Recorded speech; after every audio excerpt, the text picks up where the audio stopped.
Assalamualaikum warahmatullahi wabarakatuh. Selamat siang kepada Bapak M. Nurhaulahuddin, SEMSC, yang kami hormati, dan teman-teman semua yang saya banggakan.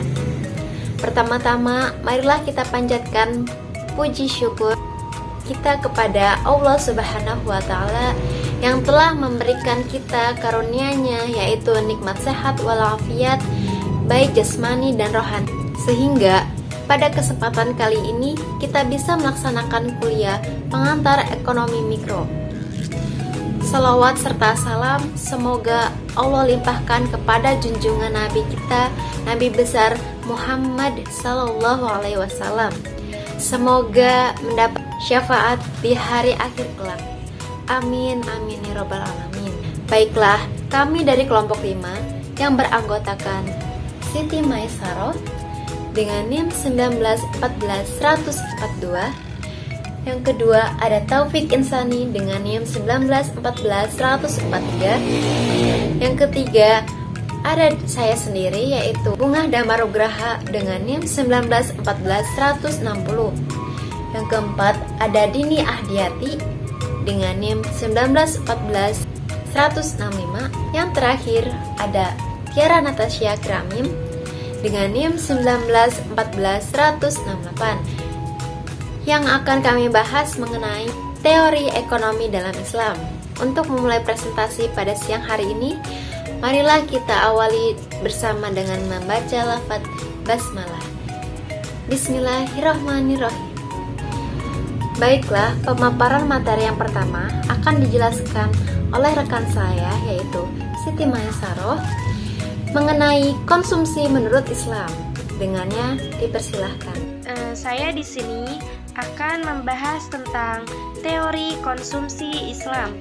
Yang kita ketahui bahwa dalam aktivitas ekonomi ada 3 hal yang dipelajari, yaitu yang pertama produksi, kemudian konsumsi, dan distribusi. 3 hal ini yang dipelajari dalam aktivitas ekonomi, yaitu tentang konvensional maupun tentang Islam. Nah, pada kesempatan ini kita akan membahas tentang bagaimana konsumsi dalam perspektif Islam. Yang pertama adalah terkait dalam apa itu konsumsi. Definisi dari konsumsi adalah kegiatan menghabiskan nilai guna suatu barang dan jasa. Jadi, yang disebut konsumsi itu adalah yaitu menghabiskan nilai guna. Maka, kegiatan konsumsi itu identik dengan makan. Ya, walaupun makan itu bagian dari konsumsi. Misalnya, kalau seorang mahasiswa menghabiskan nilai guna, kalau mahasiswa menghabiskan nilai pulpen misalnya, maka kegiatan konsumsi itu juga bagian dari konsumsi. Maka pena atau pulpen nilai gunanya semakin sering dipakai, maka semakin berkurang. Ketika semakin berkurang, maka tidak bisa dipakai lagi. Inilah disebut dengan konsumsi, yaitu kegiatan menghabiskan nilai guna, baik itu barang ataupun jasa. Yang kedua, sifat barang yang dikonsumsi. Ini ada sifat barang yang dikonsumsi dalam Islam. Yang pertama itu ada syarat terkait dengan barang yang dikonsumsi. Jadi dalam Islam persyaratkan menurut Imam Al-Ghazali dan Al-Syatibi, barang yang dikonsumsi itu adalah barang yang sifatnya adalah at-thayyibah, barang-barang yang bagus, baik, atau barang yang tidak membahayakan, disebut at-thayyibat. Dan konsep konsumsi ini sama dengan al-rizq atau pemberian dari Allah Subhanahu wa Ta'ala. Apa yang diberikan oleh Allah itu adalah bagian dari konsumsi itu. Nah, ini adalah syarat dari konsumsi. Jika dalam konvensional, maka sifatnya itu adalah umum. Kegiatan menghabiskan nilai guna suatu barang atau jasa secara umum tanpa ada persyaratan khusus, sedangkan dalam Islam ada syaratnya barang itu halalan thayyiban, bahwa barang itu harus halal, dan thayyib artinya bagus, tidak membahayakan kesehatan.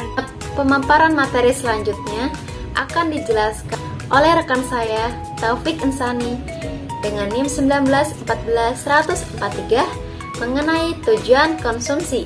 Dengannya dipersilahkan. Bismillahirrahmanirrahim. Selanjutnya saya Taufik Insani akan membahas tentang tujuan konsumsi menurut konvensional atau menurut Barat dan menurut Islam, di mana ada dua perbedaan antara tujuan konsumsi menurut konvensional dan juga menurut Islam. Yang pertama itu tujuan konsumsi menurut konvensional ialah untuk mencapai kepuasan dari setiap individu. Sementara di dalam Islam sendiri, tujuan konsumsi itu untuk mencapai kebutuhan diri sendiri dan juga kebutuhan hidup orang lain, yang dimana dalam konvensional itu pendapatan yang kita punya atau setiap pendapatan yang kita dapatkan dari hasil kerja kita, dari hasil usaha kita, itu digunakan sepenuhnya untuk mencari ataupun mencapai titik kepuasan diri kita sendiri. Sementara dalam Islam itu diatur oleh dua hal, yakni dunia dan akhirat, di mana konsumsi ini dipergunakan untuk memenuhi kebutuhan hidup sekaligus membantu orang lain dengan cara zakat, infak maupun sedekah.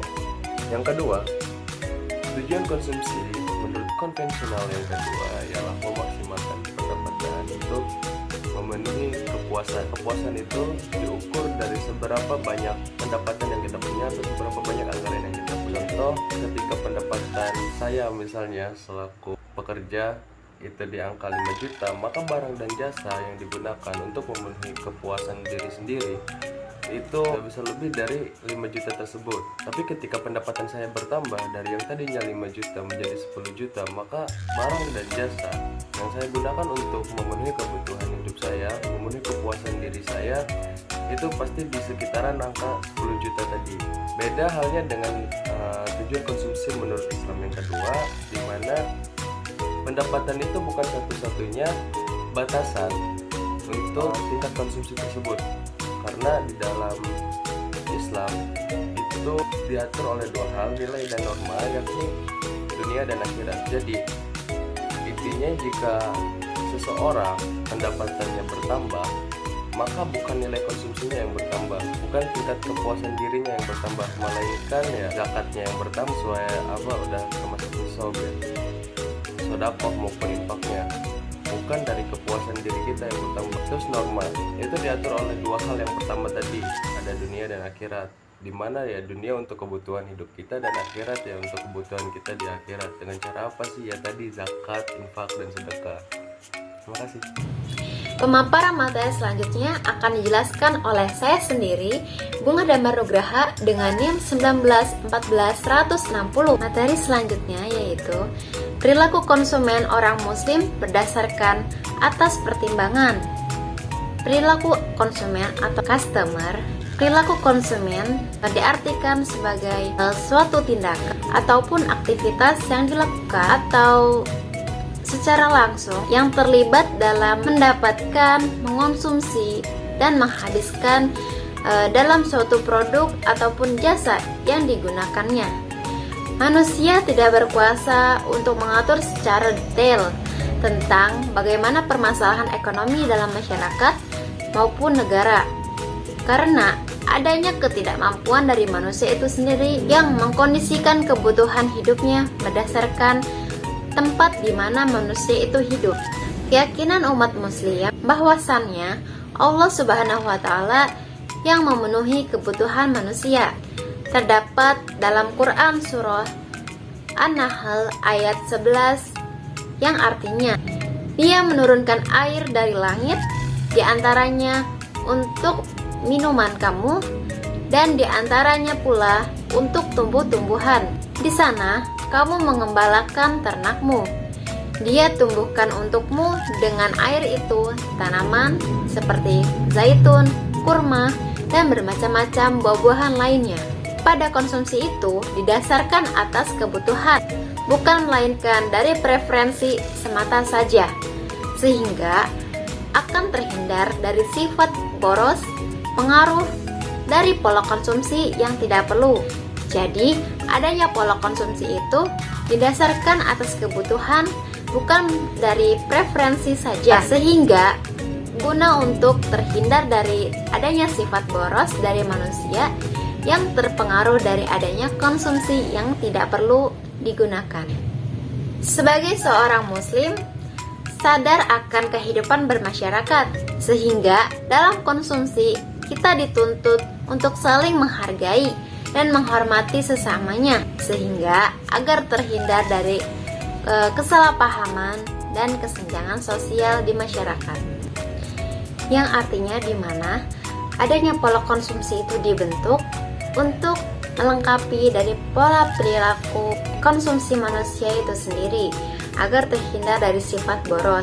Jadi, sebagai manusia yang baik atau sebagai seorang muslim, kita harus membentuk suatu pola konsumsi di mana kita bisa membedakan mana itu kebutuhan, mana itu keinginan, guna untuk menghindari dari adanya pola konsumsi boros atau sifat boros yang ada pada manusia itu sendiri, terpengaruh dari adanya pola konsumsi yang tidak perlu atau dari keinginan. Kita harus bisa memilah dan memilih mana keinginan dan mana kebutuhan, sehingga terciptalah suatu pola konsumsi di masyarakat yang baik.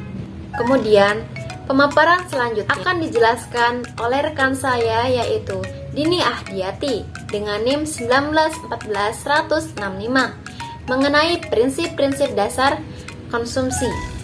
Dengannya dipersilahkan. Prinsip-prinsip dasar konsumsi yang pertama, prinsip syariah, yaitu menyangkut dasar syariah yang harus terpenuhi dalam melakukan konsumsi. Yang kedua, prinsip kuantitas, yaitu sesuai dengan batas-batas kuantitas yang telah dijelaskan dalam syariat Islam. Yang ketiga, prinsip prioritas, di mana memperhatikan urutan kepentingan yang harus diprioritaskan agar tidak terjadi kemudaratan. Yang keempat, prinsip sosial, yaitu memperhatikan lingkungan sosial di sekitarnya sehingga tercipta keharmonisan hidup dalam masyarakat. Yang kelima, kaidah lingkungan, yaitu dalam berkonsumsi harus sesuai dengan kondisi potensi daya dukung, sumber daya alam, dan keberlanjutan atau tidak merusak lingkungan.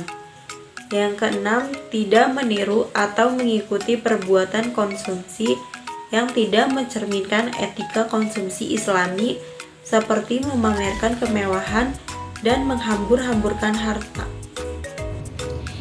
Penjelasan materi yang terakhir akan dijelaskan oleh rekan saya, yaitu Tiara Natasha Kiramim dengan NIM 1914168 mengenai etika konsumsi. Baik, selanjutnya ada etika konsumsi. Yang pertama, jenis barang yang dikonsumsi adalah barang yang baik dan halal atau halalan thayyiban. Lalu yang kedua ada halal zatnya, artinya secara materi barang tersebut telah disebutkan dalam hukum syariah. Lalu yang ketiga ada halal prosesnya. Halal prosesnya adalah dalam prosesnya telah memenuhi kaidah syariah. Jadi, konsumsi seseorang itu ada 3. Prosesnya mulai dari input dan juga output. Nah, inputnya harus halal, prosesnya harus halal, maka outputnya juga halal. Tetapi, jika inputnya halal, prosesnya haram, maka outputnya juga haram. Selanjutnya ada unsur kemanfaatan atau kegunaan barang yang dikonsumsi, artinya lebih memberikan manfaat dan jauh merugikan baik bagi diri sendiri maupun orang lain. Nah, ada juga unsur kuantitas barang yang dikonsumsi tidak berlebihan dan tidak terlalu sedikit atau kikir, tetapi pertengahan. Serta ketika memiliki kekayaan berlebih harus berbagi melalui zakat, infak, sedekah maupun wakaf. Dan ketika kekurangan harus merasa sabar dan merasa cukup dengan apa yang dimilikinya. Baiklah, cukup sekian yang dapat Bapak kami sampaikan. Kurang dan lebihnya mohon dimaafkan. Wabillahi taufiq wal hidayah. Wassalamualaikum warahmatullahi wabarakatuh.